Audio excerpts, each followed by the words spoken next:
Local legends say that when you see the Mount Mayon with no clouds, it means you have a good heart. And we are now arriving at the beautiful Mount Mayon volcano! Ang pinaka-astig na landing ever.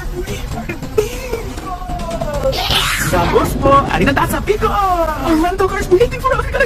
Grabe, nagwapo galit sa mga airport na. 2 years old ang yun. Pico Airport, so nice! Yes, see, ako nang mangihi. Yes, katamak sa imo. And we have rented a rental car from Perks Philippines with an excess of 6,500 pesos. You can book the car online. We have a lot of destinations in the Philippines. My car! Ala, diin na tama.